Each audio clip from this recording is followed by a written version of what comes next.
Hey everybody, this is Dan, and I'm coming to you tonight from the home studio, so things look a little bit different than when I film these in my office.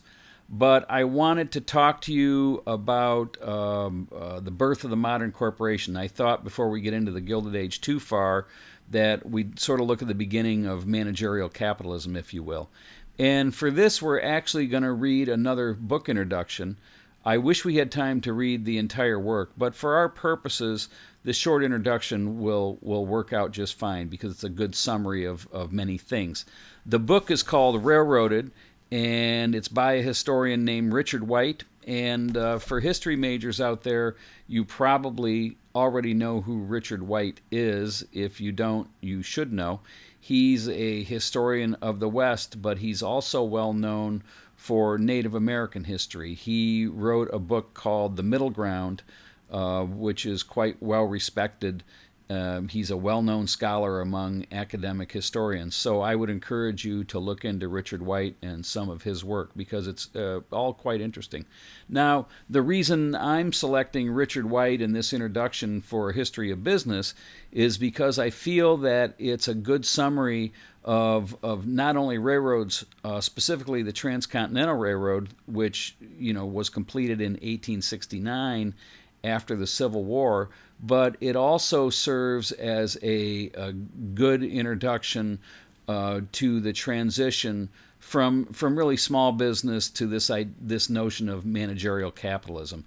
And for our purposes, this notion of managerial capitalism is really synonymous with what we could call the birth of the modern corporation, recognized by government involvement not only in subsidies but also lobbying, borrowing money, corporations that are built on venture capital and speculation, not unlike many Silicon Valley corporations are today.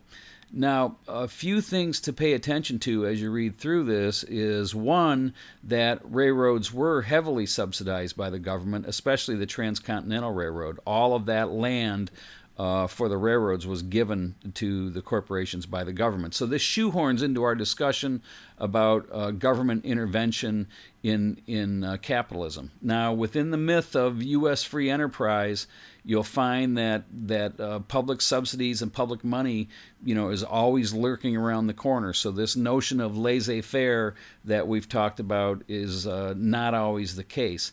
Now, White also talks about finance capitalism as a characteristic of the railroad and anti-monopolism. So I think the pages 23 through 25 are very interesting, and those are pages you should pay a special attention to, especially this notion of hothouse capitalism.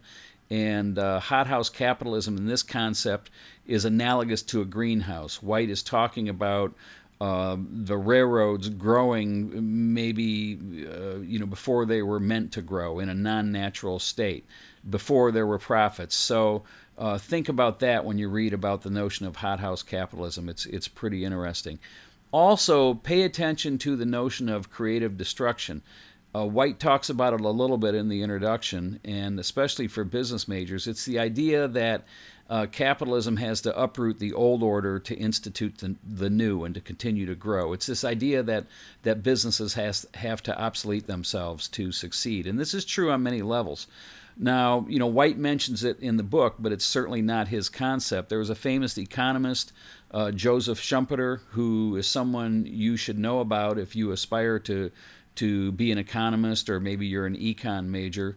Besides Schumpeter, the other one, of course, that you should know about at this point is Adam Smith, who is really the philosopher father of capitalism, who said that it's not the benevolence of the butcher, the brewer, or the baker that we should expect our dinner from.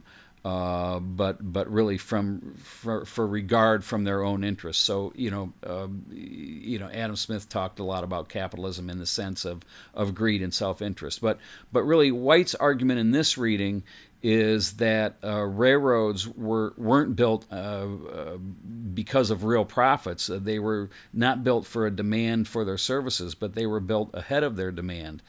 And because railroads were built on speculation and not real profits, they were really financial disasters in the early years. And for their builders and investors, there was a lot of money invested and lost. And it's interesting that as managerial capitalism arises in the country, so does the instance of these cycles of boom and bust. So we think of recessions and depressions today. Back in the late 1800s, these things were all referred to as panics. So when we read about different panics, we're talking about depressions in the late 1800s. Regardless of the financial pitfalls, even White makes the case that the big transcontinental railroads shaped modern America. And they did that in a number of ways. They forever shaped the relationship between government and business, that's for sure. And again, this notion today of too big to fail, it was true back with the railroads as well. Besides the financial relationship between corporation and government, the railroads really obliterated the notion of time and space. They standardized time, and I think you all know that the time zones, standard time came about because of the railroad. They established communication as a necessity in corporate modernism. That's where the telegraph comes in, and we'll talk more about that next time. They solidified the idea that corporations were really actors outside the public sphere. In other words, we see corporations as different than the small mom and pop company. Like, Walmart is sort of the evil company.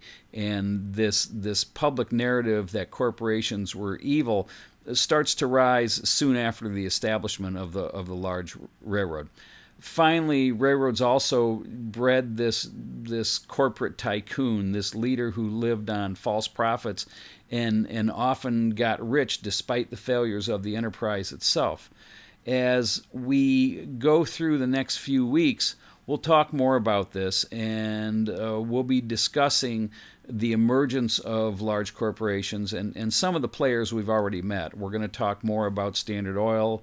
We're going to talk about Western Union and the Telegraph. We're going to talk more about Carnegie Steel.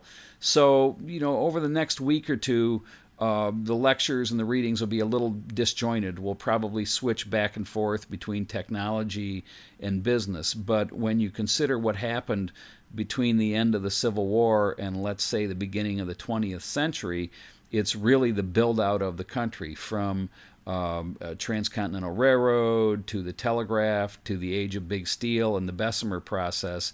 Really, modern America begins to get built during this time. So there's a lot of things to talk about, and not only modern America, but modern capitalism and the birth of the modern corporation. So that's it for now. I hope you have a great week, and we'll see you again real soon. Thanks. Bye-bye.